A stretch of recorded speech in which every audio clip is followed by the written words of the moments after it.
Hi, today we're with my two favourite Andys, both directors at Backstage London, also members and leaders of one of the UK's largest black entrepreneur group. We're just here today to ask a few questions, get to know them and get a bit more insight into their journey through tech. First question for both of you, before I get into kind of what you both do in your career and your stories. Andy Davis, Hey. Could you please describe yourself in 3 words for me? Caring, problem solving, and machine-like. Machine-like, in the way you think or the way you like physically are? Operate. Operate. Okay, sounds good. I would say curious, family-led, a deep thinker. That's like 2 words, but deep thinker or thoughtful. Perfect. Okay, can you both tell me a little bit about how you got into tech and where you currently are in your tech journey at the moment? Sure. Go on, shoot. So I got into tech originally, to be honest, actually, like I grew up in Tottenham, North London, and for my sins, when I was growing up, I used to break into a techno park and play on SNES emulators on their computers because I was so fascinated with tech. And I was so into gaming. The geekiest criminal I've ever I heard. I didn't have access to it in my house. So that's kind of really how I first got into this fascination of tech, and I was willing to go that far just to interact with technology. And from then on, it just grown and grown and grown. And as soon as I got dial-up at home, the game changed. So where has that now led you? Like, where are you in your career at the moment? Yeah, so I guess first of all, I co-founded a music startup with my brothers, a music discovery and distribution platform called Mixtape Madness, for UK urban and hip hop and rap music. And as that grew and grew and grew, I just learned a lot more about tech. I made a lot of mistakes on that journey, and I fell in love actually with product management as a discipline, and I kind of found that as my role in tech. So I did a mixture of roles with different startups and corporates after that, even working a little bit with VCs out in Silicon Valley and San Fran, always around kind of like product management and actually what best practice product management is. And I just quickly discovered actually that a lot of people from my background who were interested in tech had like no clue what product management was, what UX was, what different jobs exist in tech. Can you kind of describe to me what you mean by people from your background? What exactly does that mean? Yeah, so young people that grew up in low income communities like myself. So I said I grew up in Tottenham, North London, and tech just didn't feel as accessible. Because not a lot of the companies were coming to Tottenham. They weren't doing any events in Tottenham. There wasn't any activation. It wasn't like our school trips was to go into the city to go and see some of these companies and learn what they do. And we didn't necessarily have parents or uncles and aunties that were in the industry. So we really didn't really have access to the information arbitrage at the time to understand actually what does it mean to work in tech. Yeah, precisely, agreed. So back to you, can you tell me kind of like how you got into tech, Sure. where your interest came from, and then like kind of where you are at the moment? So I don't feel that I necessarily developed an interest in tech as we know it. It's more, I've always been focused and centered around problem solving. So anything that seemed a problem, right, like I went to solve, and I guess tech became the enabler. So your journey kind of didn't start with tech, it started with the problems and the tech became the solution for the problem. Yeah, so I guess tech now is everywhere, right? But at that point it wasn't, but we were doing stuff online anyway, because that was the best way to distribute or reach people and product. Tech then was just IT, we were just on PowerPoint doing presentations. We maybe touched Dreamweaver once in a while. So how did you kind of get the knowledge to fix these problems that you found? Like tech wasn't necessarily accessible to you, wasn't really being taught tech properly. Sure. So how did you was you self-taught or did you kind of seek out mentors? What did you kind of do to get this knowledge? I guess, yeah, self-taught. I looked around and thought, actually, what big things happen in the world? Where do the big problems exist? And how, if we're solving a problem, how do we make it more scalable, right? You can solve it for the people in front of us, but how do we solve it for people like those people everywhere, right? And in more places. You realize that this is the way to access stuff, and we were in chat rooms back then, and you were talking to those people that were in other parts of the world, and people that weren't anything like you. We're just in our small villages alone, but actually you have these villages online as well that can grow to be larger. So as we mentioned, you both work at Backstage. Can you kind of give me a little bit of background on what Backstage is, what they do, and then what you both do there yourselves? Sure. So Backstage is a company, is a type of company called a venture capitalist. And what they do is they fundraise, so people entrust them with money, or entrust us with money, and then we invest that money into different companies that we call like startups. Backstage started about 2.5 years ago by a lady called Arlen Hamilton, and what she wanted to do was pattern match against herself. So she's a gay black woman, So she wanted to invest in people of color, LGBT founders, and female founders. And then last year, she had this novel idea to start an accelerator model in 4 different cities. And an accelerator is basically a 3-month on-site intensive program where we're going to take on 6 founders in each location. So London, Detroit, Philadelphia, and LA. And throughout that program, we're going to help them really grow and accelerate their business and take their business forward. Okay. So that's kind of what we're running now in London, just about to get our office space. And we're going to announce our cohort probably by the time that this is out. So moving on from there, so for people that are kind of on their journey now, whether they're kind of figuring out what tech is or what even an entrepreneur is, or people that are already entrepreneurs, or people that are kind of working in corporates and they want to make that shift, where can they seek out this knowledge? Where do they even start? Sometimes you don't know what you don't know. So 2 bits of advice from each of you. What would be the best option to kind of going out and seeking this knowledge without it kind of being like a scramble? I think one of the biggest differences kind of like 10 to 15 years ago when I first started exploring tech to now is that there's so much information at your fingertips if you know how to do deep searches on what you care about. So like, I'm someone that's always been led by my curiosity, and sometimes you just have to pay more attention to things that you're curious about. So like some of my younger cousins, for example, my nieces and nephews are really into Fortnite and into gaming. And 1 or 2 of them were so curious that they started YouTubing and Googling to learn more about actually how do you make games? How do you make basic games? What's a Raspberry Pi? And suddenly when you feed your curiosity and you go from one step to another, then you start making short games, then you start making short things, and then you just feed your curiosity and slowly get into that world. But it's all accessible now if you really just follow what you're interested in and pay attention to where your curiosity is. So follow your curiosity. Absolutely. Fantastic And then there's advice. so many like groups online and offline now Yeah. in terms of like events and communities that you can be a part of if you're really passionate about a certain subject matter. So just put yourself out there, basically. Absolutely. Chat to people. Absolutely. And just learn how to do focus searches. Like if I want to find events, I'm searching on Meetup and Eventbrite, not on Google. Yes. So it's like there's ways to do deeper searches on platforms rather than it's always just turn into Google. Perfect. Yeah. How about you? Sure, so I agree with that.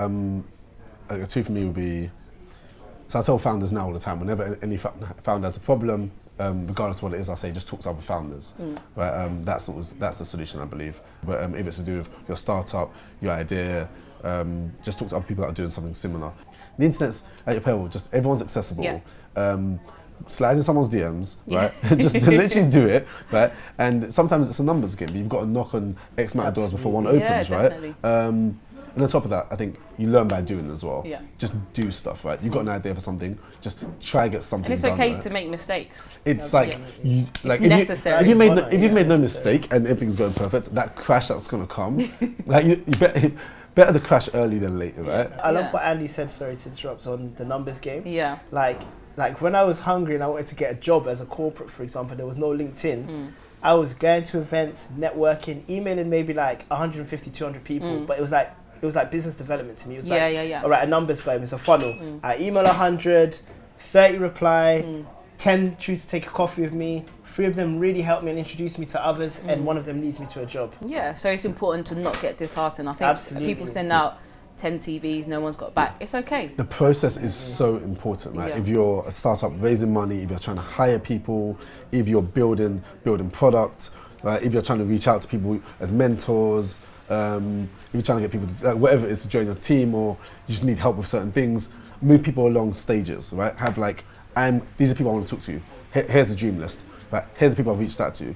Here's the people I've reached out to 2nd or 3rd time. Here are the people that I've replied. Here are the people I've arranged a meeting with. Here are the people that I've had a phone call with. Here are the people I followed up with, and then next steps, whatever it is, right? Absolutely. Move them along. That is exactly what we do. And at the heart of what Andy's described there is what he said about the most important things talking to other founders. It's like what we're talking about here is an online process that you take offline for that human interaction, because the magic happens when you're able to speak to someone.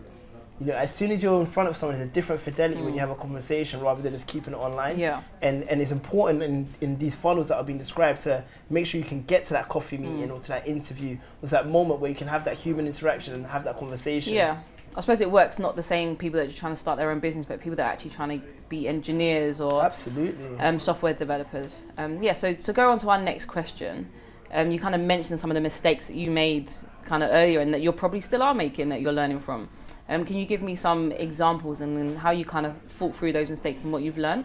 Yeah, sure. So in developing our initial website for Mixtape Madness, like we had one front-end engineer who had worked in like Yahoo and BBC, but we didn't really have good knowledge of how to build technical platforms. Yeah. And there wasn't as much software as there is today where you can just almost like plug and play even if you don't know how to code. What does plug and play actually mean? Plug and play means like using like Squarespace, which is a website builder, and you don't really need to do much coding to get up and running on the web, like on the internet.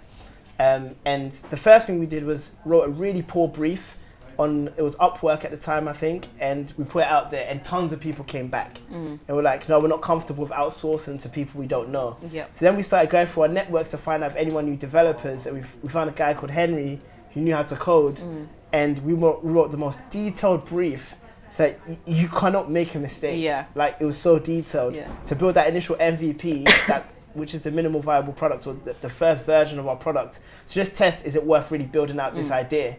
And I guess because we didn't have much money and we're coming from a place of a bit of security, we were like, we don't want to waste too much money what we're doing. We need to make sure this is something that somebody wants. So we started with just a landing page that asks for people's email addresses if they want to access this catalogue of mixtapes. And we have pictures of mixtapes, like Giggs' mixtape, Tiny Tempers at the time, and all of these like urban artists. And before we knew it, we had like 300 signups. So we were like, all right, people actually want this. Yeah. So then we started literally going into HTML ourselves. Like, I had to learn it myself, to just change the track listing, upload like mixtapes. We had a CMS engine that this developer had built for us. And before we knew it, we were like, all right, now we know people want it. What's the next step? Yeah. Rather than just spend like 6 months in a dungeon just building something unsure of whether people really want it or not, which is a mistake I think a lot of people make. You know, I want to get something perfect. I don't want to show it to the world until it's perfect. It's okay for your first product to not be perfect and to just offer the basics. No, I think it has to be embarrassing. I think you have to, because if it's embarrassing and people still use it, that's a great signal that shows that actually what you're putting out into the world is of value. Yeah. Do you feel like your 10-year work challenge is different? You're different than who you was 10 years ago? Still from barking. Right? I feel like, also on mistakes, right? The mistakes I made 10 years ago, I won't make today. I've worked with people whose goals and values aren't the same as yours. And sometimes that's okay for different perspectives, but actually you want to work with people everyone should be aligned towards the same goal and the same mission, if it's the company or the goal of the task at hand. If not, there's going to be a misalignment somewhere along the workflow, and it's going to break down, and progress is going to be halted, and it may be halted perpetually on that project or for a long enough period that it stops you succeeding. I suppose it goes for when you're looking for jobs as well. It's important that you don't just accept the first job because they're offering a job. Understand your value. Understand, like, does the company suit you as well? It's not about, oh, I'm excited because they've accepted me. No, like, you have to accept them as well. It's a numbers game again. Just because we don't invest at this stage, just because we aren't lucky enough to be a part of your company or your idea, doesn't mean others will have the same position. So I'm going to raise money. You have to go talk to 50, 60 to 100 investors before you get a yes. Yeah. And then the yeses start coming a bit more easily, but it's still a numbers game. Talk to us, doesn't work, go talk to other people. And we'll make the introductions as well for those that are right, that we believe are right for you. Yeah. And can you give a little bit of advice for people who are not necessarily ready to raise money yet, but they still need money to kind of get their business idea going? What are the options that they have? So first, you have to know like how much you need and what you need it for, right? You can come to us and that's okay, but if we aren't the option, then I say a lot of people do this. They save money. They work. They save their money, right? As students as well, and when they're full time, they set up what they call personal runway. So then they'll work out how much they need, to go and get and actually make it a success. You don't have to build, and it doesn't have to be tech. Like, if I want to be a videographer and these cameras cost like $1,000, maybe I should just rent a camera from Fat Llama. Show that I can shoot good videos and edit them myself, then save up enough money from doing work from clients so that eventually I can buy a camera. Another thing as well, like for those that are still in school or college or uni, use your network. It's the one time that you'll have people that are into design around you, people that can code around you, people that are good with numbers around you. Like, just use that network. And now you can actually learn to code and start coding online. There's a lot of free websites. Codeacademy.com is free. Yeah, absolutely. So next question for Andy Ayim. I just wanted to ask you, you've done the whole startup thing, you also worked in corporates. Can you tell me some pros and cons of both and kind of what you've taken from both of these different experiences? empathy and understanding into how a corporate makes decisions. And so when I say empathy, I mean there's a hierarchy to a corporate because there's more layers than you have in a startup. So because of that hierarchy, you just can't move as quick. So if you're trying to sell work, for example, into a corporate, you need to understand that. You need to understand who's an influencer versus a decision maker. Like, how do I know I'm not wasting my time with this maybe that I've got, or with this person that I'm speaking to? And you only really get that real deep understanding from either selling a lot into corporates or working within a corporate. Another thing is, like, I worked at EY, Ernst & Young, for my first job. I was a management consultant, and the blessing in disguise with that career is that it teaches you how a business fits together. Like, I'm going on projects learning how HR fits together with finance, with marketing, with sales, and actually what does a best in practice look like for that kind of organization. Like, how do I cut costs and improve the profit margin within a business? Like, I get firsthand, almost like an MBA in, like, that I don't have to pay for. Yeah, exactly. But rather I'm learning by doing it on other people's businesses. And I develop a network. And there's certain problems when you're in a corporate that you're able to spot because you're in a corporate.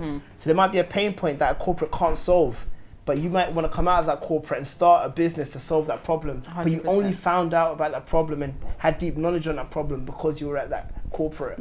And that often happens with a lot of older entrepreneurs who have been in the game and start a business between 30 and 50. You notice a lot of them worked within an industry for years, got a network, but also deep knowledge, and that becomes their differentiation. So when people look at that team, they're like, yeah, that looks like the right team to solve this problem. Yeah, fantastic answer, thank you.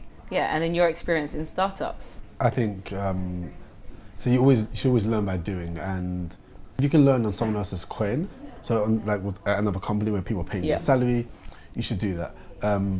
There's nothing like learning by doing things yourself, because it heightens all urgency around work, right?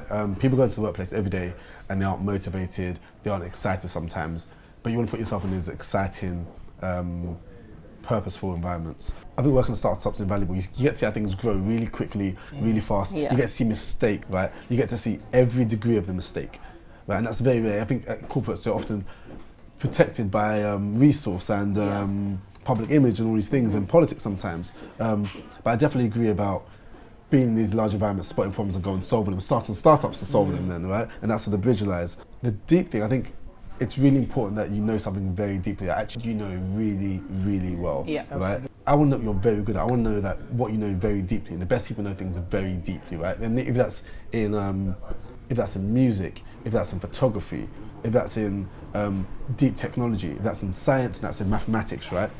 Know something very deeply, and that skill set can be applied and leveraged to build something of value, and be of value to a startup or in your own startup. Yeah, and in a corporate, that same lesson applies. Like, when you have deep knowledge and you develop a brand or an interest around something and people know it, you can carve out your own opportunities. And there's this concept of entrepreneurship, like you're taking risks on a corporate or company's money. What exactly is an entrepreneur for those who It's just being able to create ideas for a corporate without the downside risk of risking your own money. You don't have to go fundraising, you don't have to hire HR, you don't have to hire a team. So you're in this incubated environment to fail, learn lessons, break things, move fast. So I just wanted to kind of ask you, what does diversity and inclusion mean for you in your corporate roles and in your startup life as well? To put simply, is bringing my whole self to work and making sure that my voice is heard and acted upon. Finally, I just want to ask you, any advice that you'd give to your younger self around 15 and then your younger self around 21? It'd be probably quite similar for me. It's about like following your curiosity. So like if you're curious about something, follow that, see where it leads you to. Secondly, like just continue to be a continuous learner. Like learning doesn't stop or start in education. Actually, most of the lessons that I've learned that have been valuable. It was outside of school, was from friends, that peer network. I was gonna say the ends, but like literally on the job. And thirdly, just always have the beginner's mindset. I think sometimes when you come from like a low income background, you feel like you're grateful for an opportunity, and you need to kind of step out of just being grateful. But you need to always still have that hunger, that beginner's mindset where you're hungry, you're going to deliver, and you're going to be consistent in delivering quality rather than just get comfortable in an environment because you've been there for years. And know your worth, right? Absolutely, absolutely. How about for you, 15, 21? Sure. First thing is integrity, right? Integrity, it's so important to have integrity across everything you do. People don't forget, right? The second thing is always be good to people. Fortunately for me, I've always been good to people, right? I feel I've tried my best to be anyway. So then people will support you no matter what you do. And the third thing is just be true to yourself, right? Again, the diverse and inclusive thing. It's so easy to want to bend who you are for society and for other people, right? If you're a person with good values and you just stay focused on being a good human being, you go very far because people will appreciate you. Yep. All of these like heroes on the internet that have the greatest cars and have all these chains with this money, right? Yes, some of them have done it the right way, right? But like when it comes to, it's so easy to get caught up in drugs and gangs and stuff like I was around that when I was younger, right? It's so easy to get caught up and believe that's the path, that's the best path. It definitely isn't, right? The path we've taken, where we are now, and it's becoming more and more accessible, and we're going to make it more accessible. Andy Davis, Andy Ayim, thank you so much. You've given us some fantastic nuggets of information and knowledge that are super useful, probably more useful than you know. But yeah, thank you so much for your time today. Thanks, Millie. For having us. Thanks, No problem. Colorintech. Yeah.